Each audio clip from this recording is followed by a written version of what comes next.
Hello दोस्तों, आज है 25 फरवरी 2025। डेली करंट अफेयर क्विज के इस वीडियो में आपका स्वागत है। दोस्तों, आज हम इस महत्वपूर्ण करंट अफेयर के वीडियो में जो महत्वपूर्ण आज की हमारी हाईलाइट रहेंगी वो रहेंगी प्रधानमंत्री किसान सम्मान निधि की 19वीं किस्त प्रिंसिपल सेक्रेटरी 2 के रूप में किन्हें नियुक्त किया गया। इसके अलावा क्रिकेट, स्पोर्ट तथा फाइनेंस और कुछ साइंस से संबंधित और कुछ एनवायरमेंटल से संबंधित महत्वपूर्ण आज की घटनाओं जो इंडियन एक्सप्रेस और हिंदू के एडिटोरियल या हिंदू के न्यूज पोर्शन से ले गए हैं, उसमें आधारित होंगे। तो देरी ना करते हुए आज देखते हैं हम पहला क्वेश्चन। आज का पहला क्वेश्चन है, प्रधानमंत्री नरेंद्र मोदी द्वारा किसान सम्मान निधि की 19वीं किस्त पीएम मोदी ने किस राज्य से जारी की है?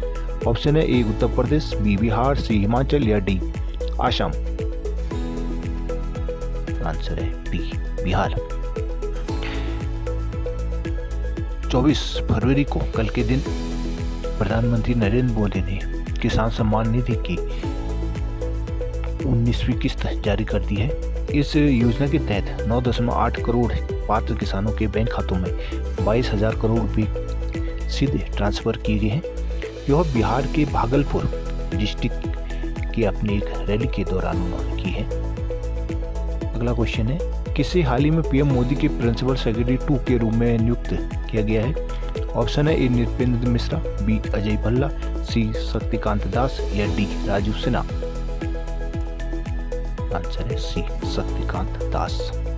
रिजर्व बैंक ऑफ इंडिया के पूर्व गवर्नर शक्तिकांत दास को हाल ही में प्रधानमंत्री नरेंद्र मोदी के प्रिंसिपल सेक्रेटरी 2 के रूप में नियुक्त किया गया है। यह पद पहली बार बनाया गया, इससे पहले यह पद नहीं था। उनकी नियुक्ति प्रधानमंत्री के कार्यकाल के साथ सहवर्ती, मतलब जब तक प्रधानमंत्री का कार्यकाल रहेगा तब तक वह रहेगा, और या फिर आगे के आदेशों तक जो पहले हो तब तक के लिए की गई है। दास ने 2018 से लेकर 2024 तक आरबीआई के 25वें गवर्नर के रूप में भी कार्य किया था। तो भारतीय अर्थव्यवस्था या बैंकिंग सेक्टर का उनको अच्छा खासा नॉलेज है, जो प्रिंसिपल सेक्रेटरी 2 के रूप में उनको जो जिम्मेदारी दी गई है वो उसको निभा पाएंगे। अगला क्वेश्चन है, वनडे इंटरनेशनल क्रिकेट में सबसे तेज 14,000 रन बनाने का रिकॉर्ड किसने बनाया है? ऑप्शन है ए Babar Azam, B Rohit Sharma, C Steve Smith या डी विराट कोहली।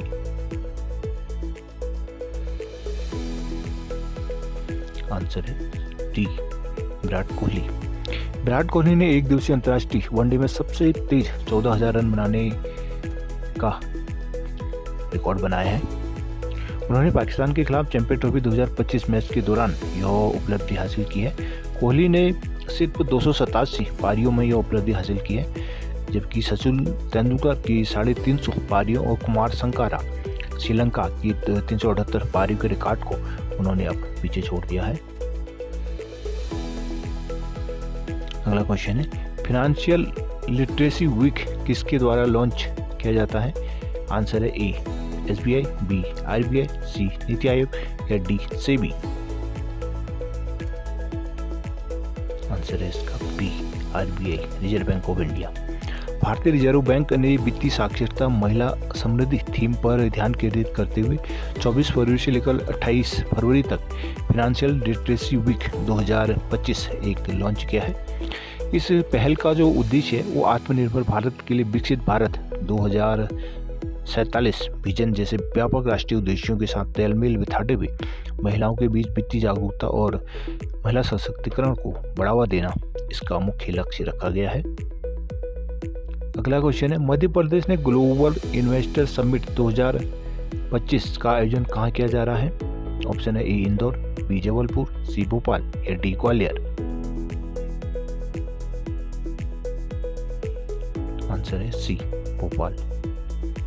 प्रधानमंत्री नरेंद्र मोदी ने 24 फरवरी 2025 को भोपाल मध्य प्रदेश में वैश्विक निवेशक शिखर सम्मेलन 2025 ग्लोबल इन्वेस्टर समिट 2025 का उद्घाटन किया है। यह 2 दिवसीय कार्यक्रम मध्य प्रदेश को एक वैश्विक निवेश केंद्र के रूप में प्रदर्शित करने, उद्योग, नवाचार और बुनियादी ढांचे में इसकी क्षमता को उजागर करने के लिए डिजाइन किया गया है। कौन सा देश चीन के बाद डिजिटल पायलट लाइसेंस जारी करने वाला दूसरा देश बन गया है? ऑप्शन है ए अमेरिका, बी रूस, सी भारत या डी सिंगापुर। आंसर है सी भारत। भारत ने अपने विमानन क्षेत्र को आधुनिक बनाने की दिशा में एक महत्वपूर्ण कदम फ्लाइट क्रूज के लिए इलेक्ट्रॉनिक पर्सनल लाइसेंस (ईपीएल) शुरू किया है। सबसे पहले भारत चीन के बाद दुनिया का दूसरा देश बन गया है जिन्होंने डिजिटल लाइसेंसिंग प्रणाली को जोड़ा है। नागरिक उड्डयन मंत्री के राम मोहन नायडू ने अधिक सशक्त, स्थिर और कुशल बनाने में मदद के लिए ईपीएल प्रोग्रामिंग लाइसेंस प्रक्रिया की शुरुआत की है। यह सबसे पहले भारत के डिजिटल परिवर्तन और रेलवे सुरक्षा के दृष्टिकोण के साथ मिलकर काम करेगा। विश्व में चीन के बाद इलेक्ट्रॉनिक पर्सनल लाइसेंस (ईपीएल) लागू करने वाला भारत दुनिया का दूसरा देश बन गया है, जबकि यह देश अभी यह लाइसेंस देने वाली भारत, रूस और ब्रिटेन जैसे देश भी अभी ये नहीं कर पाए हैं। अगला क्वेश्चन है, कौन सा राज्य लगातार तीसरे वर्ष पक्षी गणना में भारत में शीर्ष स्थान पर रहा है? ऑप्शन है A Uttarakhand, B Paschim Bangal, C Gujarat या डी मध्य प्रदेश। आंसर है B West Bengal. Great backyard bird count (GBC) दुनिया के सबसे बड़े पक्षी जनगणना कार्यक्रम में से एक है। इसमें विश्व के पक्षी प्रेमी भाग लेते हैं और विभिन्न पक्षियों की गणना करते हैं। यह भी पश्चिम बंगाल ने भारत में सबसे अधिक पक्षी की गणना पर प्रथम स्थान प्राप्त किया है, जो यह उसका लगातार तीसरी बार अपने प्रथम स्थान को बनाए हुए है। GBBC 2025 का जो आयोजन था वो 14 से लेकर 17 फरवरी तक हुआ था, जिसमें भारत भर में कुल 1068 पक्षी जीवों का दस्तावेजीकरण किया गया है। पश्चिमी बंगाल ने 543 पश्चिमी प्रेमियों की गणना के साथ शीर्ष स्थान प्राप्त किया है, जिसमें राज्य की समृद्ध जैव विविधता और सक्रिय पक्षी प्रेमियों के योगदान का विवरण दिया गया है। GBBC 1998 में शुरू हुआ था और भारत में यह 2013 से शुरू हुआ था। 2025 में 5300 से अधिक लोगों ने इसमें पार्टिसिपेट किया था, जिसमें 344 बंगाल के थे। सबसे अधिक पर्यवेक्षण वो बहारुद्दीन SK के नाम रहा है और शीर्ष राज्य सबसे टॉप पर बंगाली बना हुआ है। उसके बाद उत्तराखंड 446 और असम 414 और महाराष्ट्र 414 ही हैं इसके, और कर्नाटक 380 के साथ 5वें स्थान पर है। आयरन डोम शैली की मिसाइल रक्षा प्रणाली किस देश द्वारा विकसित की गई है? ऑप्शन है ए भारत, बी इजराइल, सी रूस या डी चाइना। आंसर है बी इजराइल। अमेरिकी राष्ट्रपति ने बैलिस्टिक, हाइपरसोनिक और क्रूज मिसाइलों से सुरक्षा के लिए आयरन डोम शैली की मिसाइल रक्षा प्रणाली विकसित करने के लिए कार्यकारी आदेश पर हस्ताक्षर किए हैं। आयरन डोम इजराइल की कम दूरी की वायु रक्षा प्रणाली है जो हवा में रॉकेट को रोकती है। इसे रैपिड एडवांस डिफेंस सिस्टम और इजरायली एरोस्पेस इंडस्ट्री द्वारा विकसित किया गया है। यह दिन और रात और सभी मौसम की स्थिति में काम कर सकता है। हाल ही में प्रायद्वीपीय भारत में ब्लू चिक्ड बी ईटर पहला प्रजनन स्थल कहाँ खोजा गया है? ऑप्शन है ए सुंदरबन पश्चिमी बंगाल, बी चिल्का झील उड़ीसा, सी कंचकारन गुजरात या डी आनंदीलाई तमिलनाडु के नमक क्षेत्र। आंसर है डी आनंदीलाई, ये तमिलनाडु के नमक क्षेत्र है। प्रायद्वीपीय भारत में ब्लू चिक ईटर बी ईटर का पहला प्रजनन स्थल तमिलनाडु के कन्याकुमारी में मानाकुड़ी मैनग्रोव के पास आंदीबलई के सॉल्ट पेन में खोजा गया है। यह पक्षी बी ईटर या मधुमक्खी, जो मधुमक्खी होती है शहद की मक्खी, उसकी भक्षण करने वाले, उनको खाने वाले जो परिवार है मैरोपिडो से संबंधित है। इसे भारत में प्रवासी और सर्दियों के आगंतुकों के रूप में भी जाना जाता है। यह प्रजनन के लिए बबूल जैसे विरल पेड़ों और उपोष्णकटिबंधीय अर्ध रेगिस्तानी क्षेत्रों को पसंद करता है। यह अकेले या छोटी कॉलोनियों में अपने घोंसले बनाते हैं और यह कभी कभी यूरोपियन बी ईटर होती हैं उनके साथ भी अपनी कॉलोनियों को साझा करते हैं। इनके जो प्रजनन क्षेत्र है वो नील नदी का डेल्टा, पाकिस्तान और ईरान में ही शामिल है, जबकि यह अफ्रीका में सर्दियों में ही दिखते हैं। यह जल निकायों के पास रेतीले रेगिस्तान में प्रजनन करना पसंद करते हैं। अगला क्वेश्चन है, हाल ही में समाचारों में उल्लेखित ब्राइन पूल क्या है? आंसर है आपकी ए, समुद्र तल पर अति लवणीय ऑक्सीजन रहित झीलें, बी, गहरे महासागरों में कम लवणता वाले क्षेत्र, या सी, समुद्र तल पर मीठे पानी की झीलें, या डी, गर्म पानी के ऊपर उठने वाले क्षेत्र। आंसर है ए, समुद्र के तल पर अति लवणीय ऑक्सीजन रहित झीलें।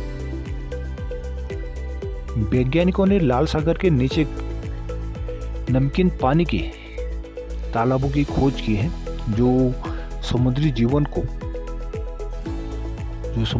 है उनको काफ़ी नुकसान पहुंचाते हैं, उनको मारते हैं और यहाँ तक उनको अचेत भी कर देते हैं कि अत्यधिक नमकीनी होने के कारण यहाँ पर समुद्री जीवों का जीवित रहना लगभग असंभव सा है सामान्य जीवों का, जबकि इसमें कुछ विशेष किस्म के जीव ही उस लवणीय जल में रह पाते हैं।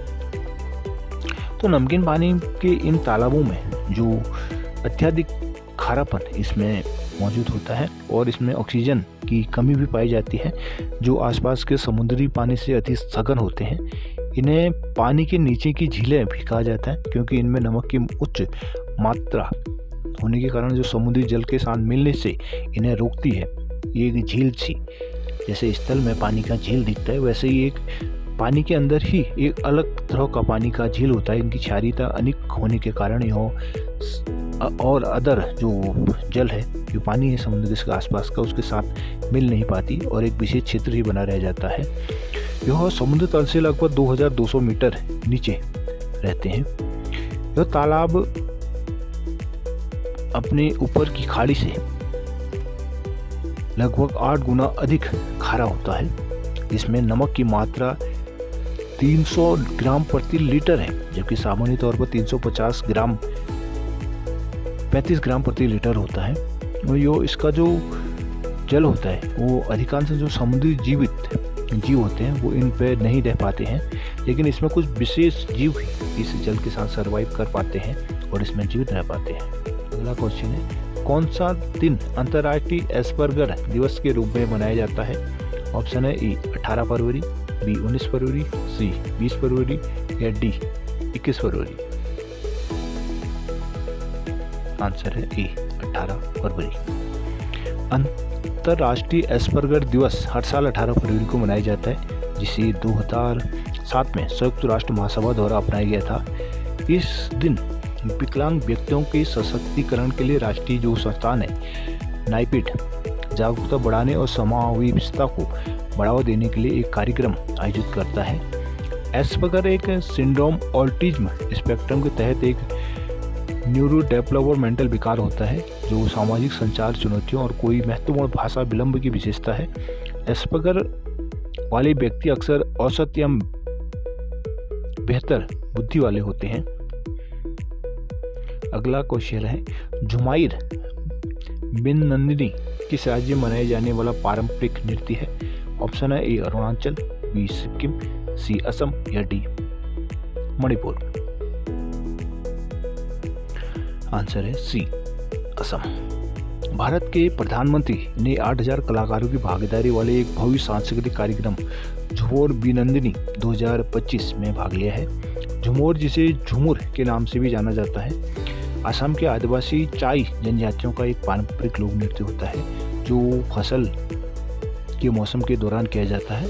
यह मदाल, ढोल, ताल और बांसुरी जैसे वाद्ययंत्रों के साथ ही किया जाता है। नृत्यक लयबद्ध होकर पैरों और लहराते आंदोलनों के साथ एक गोलाकार संरचना में प्रदर्शन करते हैं।